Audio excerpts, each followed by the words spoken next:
Hello, everyone. It's Tyler Esselman. And it's Michael Osinski. And you are listening to This One Goes to 11. This One Goes to 11 is the podcast where we invite someone to share with us an album that they believe is perfect. So supremely perfect that 10 out of 10 just is not good enough. It is not. It is not. I don't know what that accent was. I don't know. I don't know. This is the thing. I'm an accent guy. Like, I do voices. I'm a voices guy. Mm-hmm. This is known about me, right?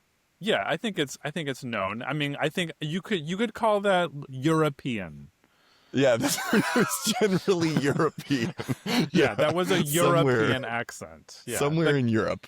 Yeah, that gives you a wide range. So. I specialize in that, and you get to a certain part of your acting career, and that's all you need to be able to do, right? Like, Johnny Depp doesn't really do accents. Johnny Depp just does one of his character voices. Yeah, that's kind of true, deal. I think. Although I was watching Wake Up Dead Man last night, and I will say it's so funny to see all those very non-American actors doing American accents. It is great, isn't it? It just looks so effortful sometimes. You can you can sort of like see them like, I am speaking like an American. Like, it's just, I don't know. Anyway. It's very strange. And some actors don't. Anyway, this is going to be on the Theater Podcast. Yep. Thank you, everyone, for coming back to the Season 10 finale. Mm-hmm. Big deal. This is 10 seasons. I don't know. It seems like a marker, like we've done over 100 episodes. We've done over 10 seasons. And what a journey it's been. Mm-hmm.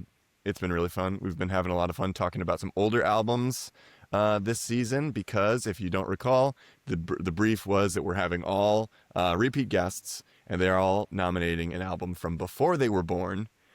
We don't verify. We take them at their word. They're not needing to tell us how old they are if they don't want to. Age is more of a state of mind than anything else, I think, is where I've landed this season. But for our season 10 finale, we decided we had to pull out all the stops. Isn't that right, Michael? Yeah, we definitely did.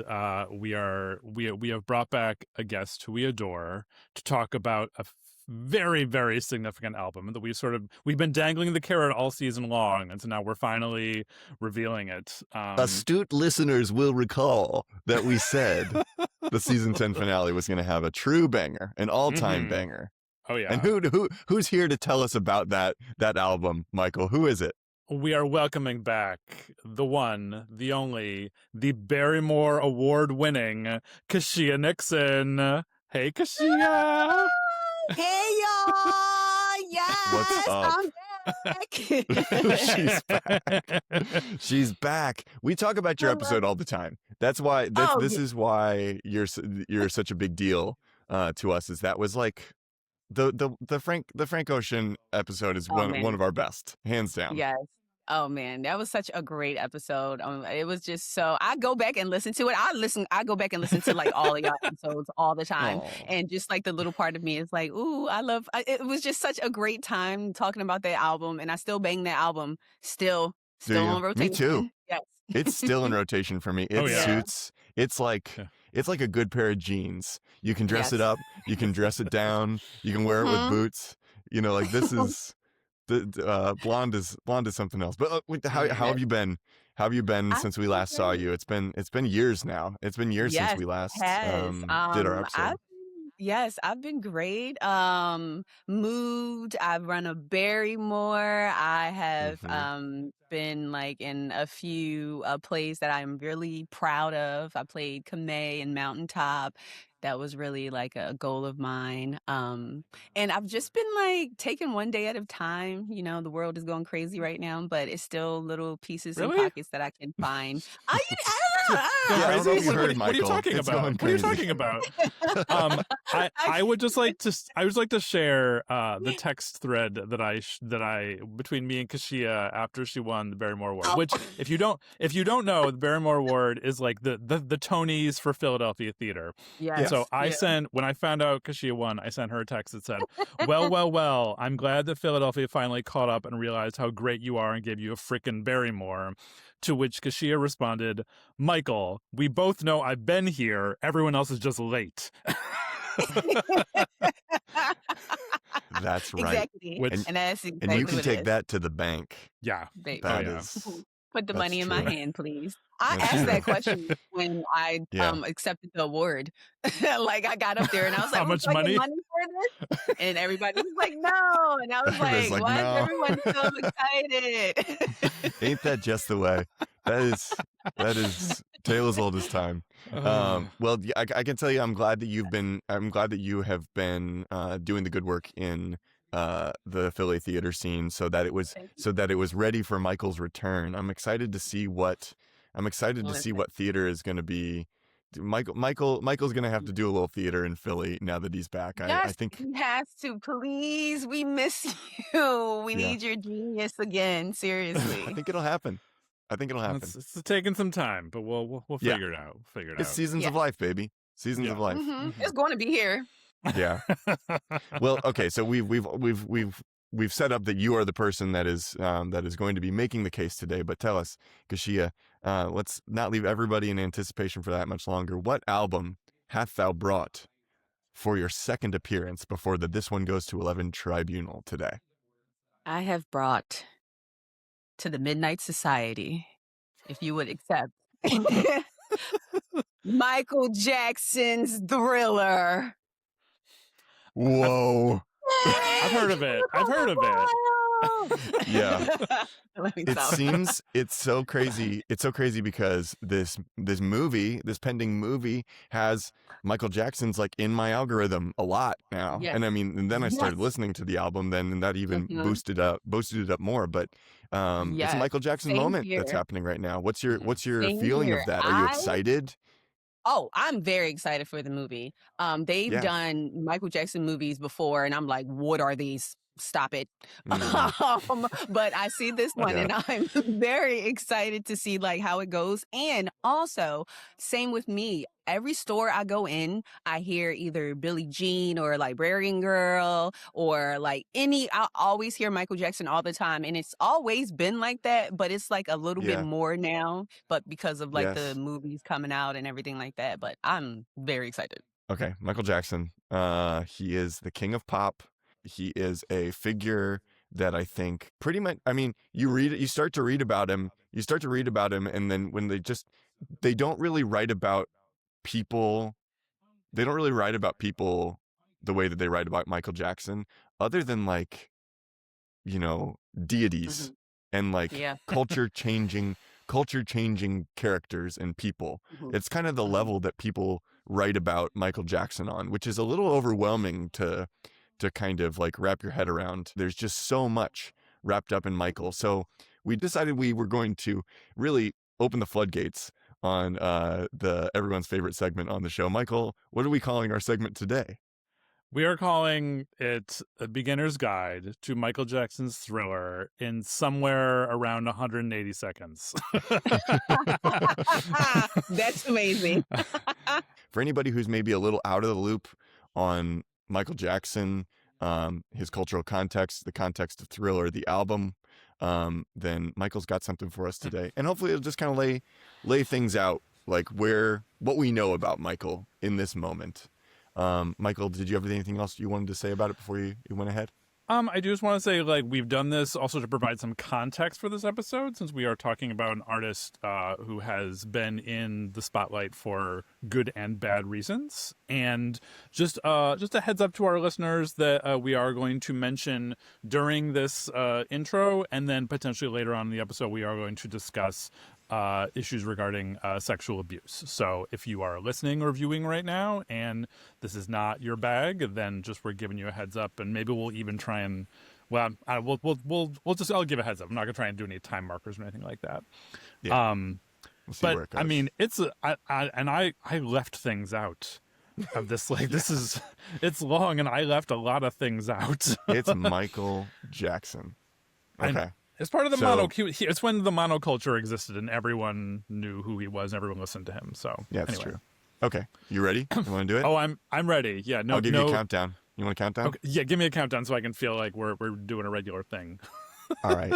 We're starting the the beginner's guide in 3, 2, 1, go. Born in Gary, Indiana in 1958, Michael Jackson was the 8th of 10 children. He began his music career at the age of 6, opening for acts at black clubs with the Jackson 5, a band formed and managed by his father Joe, who would whip Michael with a belt whenever he did something wrong. Michael refers to this as abuse. His brothers disagreed. The band eventually signed with Motown, prompting the family to move to Los Angeles. They made their first televised appearance in 1969, introduced by Diana Ross at the Miss Black America pageant, and a year later they would enjoy their first #1 hit, I Want You Back. They didn't stay with Motown for long, as they changed their name to the Jacksons and signed with Epic in 1975. Around this time, Michael started breaking out on his own, starring as the Scarecrow in the Quincy Jones-arranged The Wiz, and releasing Off the Wall in 1979, both of which had disappointing receptions from Michael's perspective. He admitted to becoming very lonely and going for walks by himself during this period. He also committed to making an album that would position him in a post-disco world. An album where every track is a potential hit, an album that made the media look past their racial bias and take him seriously. And in 1982, he released Thriller, technically his 6th studio album. It wasn't an immediate hit. The first single, The Girl Is Mine, a duet with Paul McCartney, reached #2, but it wouldn't have nearly the same impact as the 6 singles that followed, all of which made it into the top 10. And the music videos that accompanied many of them. The biggest impact, of course, came from the long-form John Landis-directed video for the title track. The album won 8 Grammys. It was the best-selling album for both 1983 and 1984, and as of this recording, it has been certified platinum 34 times over, and it is still the best-selling album of all time. The success made Jackson an iconic figure. He inked a deal with Pepsi. He co-wrote 1985's We Are the World. He starred in the 3D Disney film Captain EO, and he found himself facing even more media scrutiny over his seemingly lightening skin, later diagnosed as vitiligo, his weight loss, he says exercise, others said anorexia, his plastic surgery, he only ever admitted to rhinoplasty and cleft chin surgery, and his pet chimpanzee. He had 2 more objectively successful albums, 1987's Bad and 1991's Dangerous, and a lot of personal and financial turmoil. Married and divorced twice, 2 children with 1 wife, 1 child with an anonymous surrogate, enormous amounts of debt, before his death in 2009 due to cardiac arrest, the result of a propofol and benzo overdose at the hands of his personal physician. Yet, what has kept Jackson in the public sphere long after his death are the multiple child sex abuse allegations. In 1994, he settled a civil lawsuit with the family of a 13-year-old boy, resulting in him paying the family roughly $20 million and not being convicted of child molestation. Jackson's Neverland Ranch estate was raided, and he was subjected to a strip search, but no incriminating evidence was found. In 2003, he was charged with 7 counts of sexual molestation and 2 counts of intoxicating a minor, and 2 years later, he was acquitted on all counts. In 2013 and 2014, Wade Robson and James Safechuck filed lawsuits alleging Jackson sexually abused them when they were children, lawsuits which have been dismissed, refiled, and appealed multiple times as attorneys have taken new approaches and state laws have changed. The 2 were the subject of a 2019 HBO documentary, Leaving Neverland, which brought the issue back into the light and caused multiple radio stations to temporarily remove his music from their playlists. Currently, their cases have been allowed to move forward to trial. And while Jackson will remain infamous for the allegations, that will likely never be irrefutably confirmed or disproven, he will also forever be known as the King of Pop, with many of his own iconic dance moves, unmistakable voice, and performance style, 13 Grammys, 13 #1 singles, and 2 entries into the Rock and Roll Hall of Fame. That is it. There you go. Yes. Oh, That was my Lord. That was, yeah. Well said. Yeah. Well said, Michael. That was great. I left stuff Take a out. breath. Yeah. Jeez. I tried to find the right tone, and I felt we had to kind of ebb and flow. But we're going to talk about the music and everything and all the complications. But I wanted to give everyone the right context. I hope that helped. How'd I do, Kishia? That was spot on. I could not have done it any better myself. I would not have even attempted to try that. That was great. That was amazing. Some of the stuff I did know, some of the stuff I didn't know. So that was great. Well, after all that, Kishia, lots of ups and downs in there. We want to start the way we start every episode, and since we've had you on, we've changed up the question just a little bit. We're just going to talk about music first, and we're curious to know how you're listening to music these days, if it's changed since the last time we talked to you. Like, what role does music serve in your life now? Music is still a very big part of my life. It will always be a big part of my life. Not because like I'm not like a musical theater person or anything like that. I can't sing great, but I do. But I always feel like I have a soundtrack to my life if I'm like Mm, getting up in the morning, taking a shower, eating, or anything like that. It's just always present. Right now, I'm still listening to like YouTube or Spotify or stuff like that. Some of my friends are becoming musicians, and I'll go and listen to them at like a jazz club or um, go to a theater and watch a musical. I like musicals. I'm just not a musical theater yeah. person.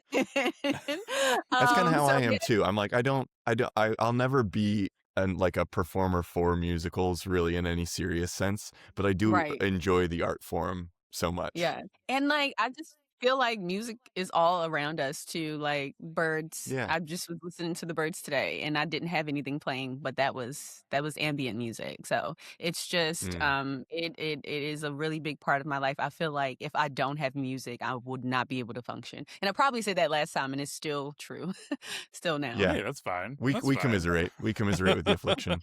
What any artists that you've gone down a rabbit hole on recently that Um, you I I want to try share? not to go down rabbit holes like that, but like I am Yeah. in this rut of like I'm stuck in the music that I am listening to right now. Just SZA probably was my last album, or and Kendrick, of course. Yeah, the SZA one, our friend Alexis mentioned that that was kind of the last album that she felt like she really latched on to as well. And I Hmm. kind of feel like of blockbuster albums, those that was one of the last big ones Hmm. that I feel like Yes. had the kind of wide-ranging impact we expect from somebody like SZA.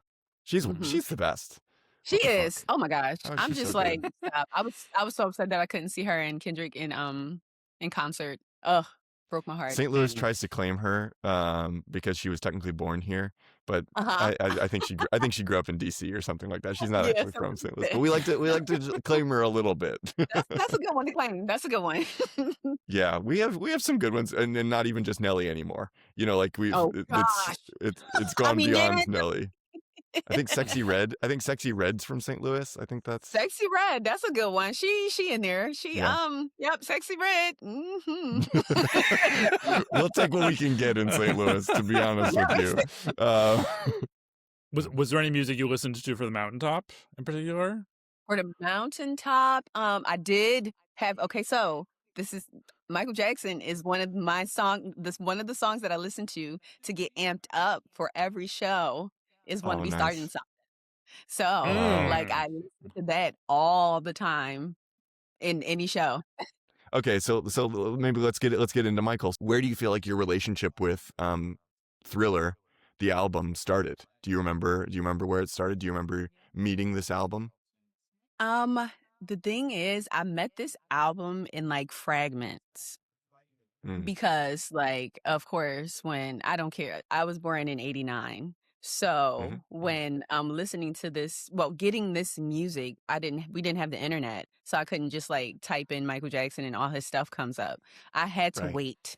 I had to watch BET and MTV. And there was this service called The Box. And it was either You're from you're MTV you're or like the something fourth like person that. that's mentioned the box. People love the box. Oh, wow, yes. You would call they would give you a code, you would call up and you would like request a song and you would wait to see if they would play the video. And that's what I Wow. would do. I would do that and I remember very vaguely seeing Thriller for the first time and I was Mm, like around 5 or 6 or like yeah, it's really foggy, but I remember being terrified of it. But I was yeah. like, and my mom wouldn't let me watch the whole thing. And I was really scared of it, but I would sneak and like leave my TV on and try to like stay up and like see if they'll play it again so I can watch it and like freak myself out again, I guess. But I was Yeah. like drawn to it in a way that's like, why am I so scared? But this is so cool at the same time. Yeah. So it was like around that time where Thriller was the first song that I remember from that album that like because it came in fragments for me. And then Hmm. I remember my uncle, he would do the same thing that I would do with my mom. She would have these cassette tapes and you would put them in and you would have to record the radio if you wanted to keep these Yep. songs. So he did it Yep. for like half an album because all of the songs weren't out, like playing on the radio like that. So like Hmm. that, and then I would find little he had a cassette, a Michael Jackson cassette joint, Thriller one, and I would play it, but then it broke, so I couldn't listen to it all. So it was a feat to listen to this You had the album. full tactile experience with this music. Yes, yes. We're missing that from our experience with music now. I think that's the biggest thing that we're missing with streaming, is that you miss Uh-huh. out on actually being able to collect the physical item of Yeah. music, like the recorded medium. Like, I just think there's something to that I miss. Mhm, I really mhm. it was a different way of building a relationship with a piece of art. I feel that too. And like me hearing it for the first time, like the whole album, it was even burned. Mm. I didn't even like have the real album. My mom would Oh yeah. have this friend named Ray, and he would burn CDs for her, and he burned like the whole entire, like all of Michael Jackson's things. And I listened Yeah. to that, and I didn't know one of the songs was on there because I'm like bumping the CD and I'm like, what is this? And it Yeah. was what song was it? Oh, I forgot. But I forgot the name of it. I think it's Baby Be Mine or something. And I was Yeah. like, oh, I didn't Mhm. even know this song was on there. And then I listened to it. I was like, oh, okay, it could stay. Like what? Who am I? Yeah. I'll allow it. I'll allow a little Michael in my mixtape. Sure. Yes. But yeah, so like probably around even like around 10 is where I really like was in the whole album. I had it as a whole thing.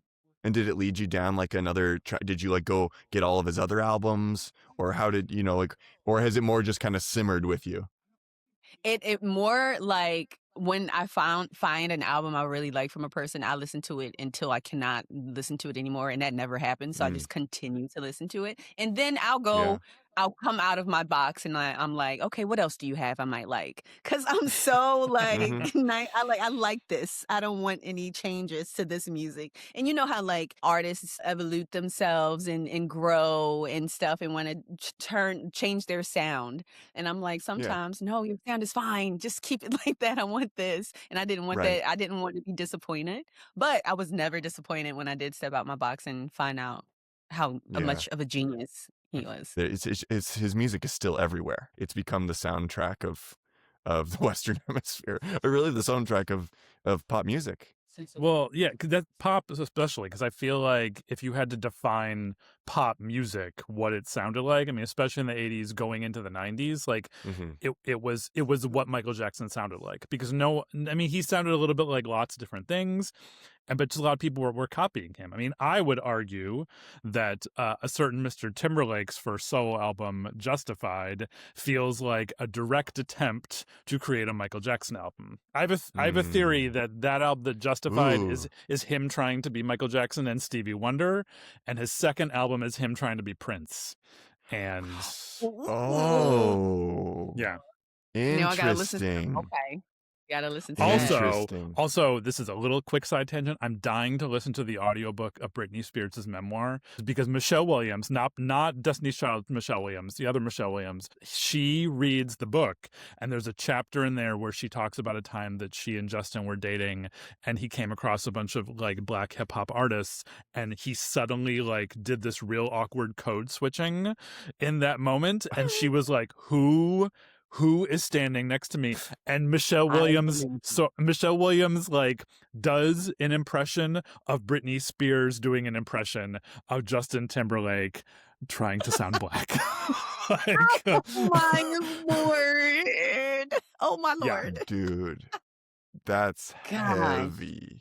so I That really is want to listen to the whole heavy. audiobook. I want to listen to the whole audiobook for that. Yeah. Anyway, sorry to okay. take us down that road.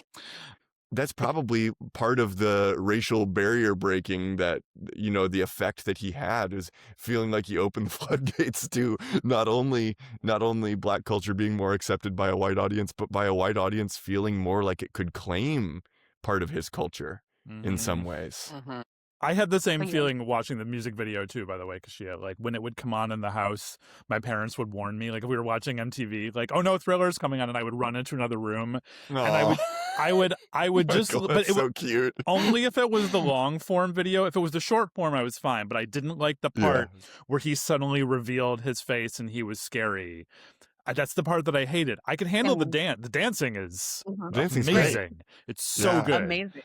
But when he But looks that up and was moment- all like, "Get away!" I was like, Yeah. "I will. Yeah. I will." Yeah. Yes. I will listen to you. Yeah. Can either of you moonwalk? No, I can't. I can't. Very failed attempts. can't. If I just keep at it for 10 hours, once it'll be in there somewhere. It'll be sprinkled Yeah. in there somewhere. It's become this one of the iconic dance moves of ever. You know, like one of the most iconic dance moves of all time. Oh, And yes. it Oh, looks, yes. when you look at it, it looks impossible to do. But Mhm. then you see random people doing it and you're like, oh, I think that's maybe the beauty of a great dance move, is that it looks incredible and like otherworldly, Mhm. but then you can actually learn Mhm. it if you give yourself an hour or two. You could get pretty close to learning how Right. to moonwalk. That's what I'm saying. I'm like, I'm not going to, if I don't get it right like that, I'm like, okay, I can't do it. Yeah. Totally. Well, we should probably dive down into the specifics of the album here. So I guess to get the conversation started, Kishia, could you tell us what your standout track is from this album, if you have officially decided on one that is? Okay, I have not, but listen, go Okay. with me. Okay. We'll go on It your is a journey. Okay. We will. Yes, it is a dilemma because they're two different songs. Okay, of course it's two different songs. Jesus, Kashia, use your words. So one of them is "Wanna Be Starting Something," one, and then the other is "Lady in My Life." Okay. Yes. I love these songs so much. One of them, I love a ballad. I was always an emo type of kid, and like I just thought of myself in a music video, him singing to me, and like it's just beautiful. And then "Wanna Be Starting Something" just gets me so hype and where I need to be anytime I need to talk to someone, be on stage, or just like cleaning my house. I get things done, you know? So Which I- one, maybe think of it, which one would you rather that our listeners and viewers experience at this moment in this conversation? in this conversation, "Want to Be Starting Something." Okay. That's going to be Good choice. Good All right. choice. It's Okay. just like I love that song so much. So my standout track is "Want to Be Starting Something." All right, dear listeners and viewers, if you're experiencing us on YouTube, which obviously you are because it's the only way you could see and hear this message, so I don't know why I give that preface still, but whatever. It's fun. It's fun. Everybody's in. Everybody's in. You're going to get to hear "Wanna Be Starting Something" in its entirety, so why don't you go listen to that, and then when that's done, you can come on back and we'll keep on talking. So we'll catch you on the flip side.